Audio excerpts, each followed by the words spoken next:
Hello बच्चों, चलिए हमारा प्रश्न देखते हैं। प्रश्न दिया है पेंटोस फॉस्फेट पाथवे का एटीपी के संदर्भ में महत्व का वर्णन कीजिए।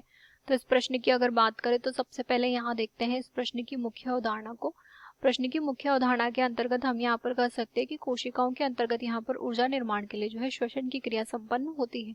ये जो श्वसन की क्रिया यहाँ पर संपन्न होती है, इसके अंतर्गत जो है विभिन्न प्रकार के यहाँ पर जो है प्रक्रम चलते हैं। एक प्रक्रम इसके अंतर्गत संपन्न होता है जिसे हम ग्लाइकोलाइसिस के नाम से जानते हैं।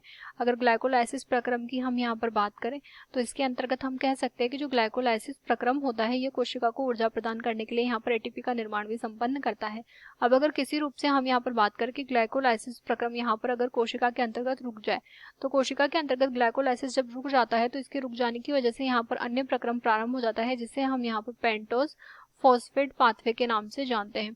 अगर पेंटोस फॉस्फेट पाथवे की हम बात करें तो इसके अंतर्गत हम यहाँ पर कह सकते हैं कि जो ऊर्जा की मात्रा होती है वो यहाँ पर बहुत ज़्यादा बढ़ जाती है, यानी कि ऊर्जा की मात्रा बहुत ज़्यादा यहाँ पर होती है।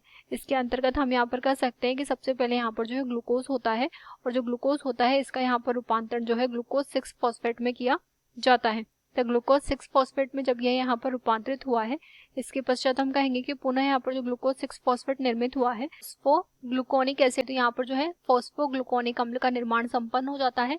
इसके पश्चात जो फोस्फोग्लूकोनिक अम्ल इसके अंतर्गत यहाँ पर निर्मित हुआ है, इससे अन्य उत्पाद निर्मित होता है जिसे हम यहाँ पर जो है राइबुलोज 5 फॉस्फेट के नाम से जानते हैं। तो यहाँ पर जो है राइबुलोज 5 फॉस्फेट का निर्माण संपन्न हुआ है, और जो राइबुलोज 5 फॉस्फेट है इसका यहाँ पर दो उत्पाद निर्माण में कार्य संपन्न होता है। जैसे कि पहले की अगर बात करें तो इससे यहाँ पर जो है राइबोज 5 फॉस्फेट का निर्माण संपन्न होता है, और दूसरे जो अगर उत्पाद की हम बात करें तो इसके अंतर्गत यहाँ पर जो है ज़ाइलुलोज का निर्माण संपन्न होता है। तो यहाँ पर निर्मित होता है ज़ाइलोज 5 फॉस्फेट।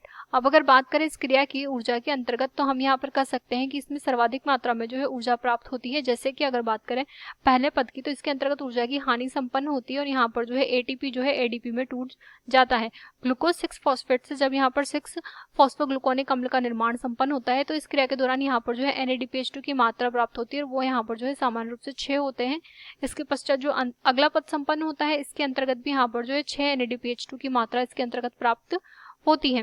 तो इस प्रकार से हम देख सकते हैं कि हमारे पास यहाँ पर जो ऊर्जा प्राप्त हो रही है वो 12 NADPH2 की यहाँ पर मात्रा है, और जो 12 NADPH2 है इनकी अगर बात करें तो हम यहाँ पर कह सकते हैं कि 12 NADPH2 से हमें यहाँ पर सामान्य रूप से जो है 36 यहाँ पर जो है एटीपी का मात्रा प्राप्त होगी, और एक एटीपी की हमें यहाँ पर हानि संपन्न हुई है। तो इस वजह से हम कहेंगे कि कुल मात्रा जो है 35 एटीपी होगी, जो कि ग्लाइकोलाइसिस के रुक जाने पर आवश्यकता पड़ने पर कार्य करेगी। आशा करते हैं आपको ये प्रश्न समझ आया होगा। धन्यवाद।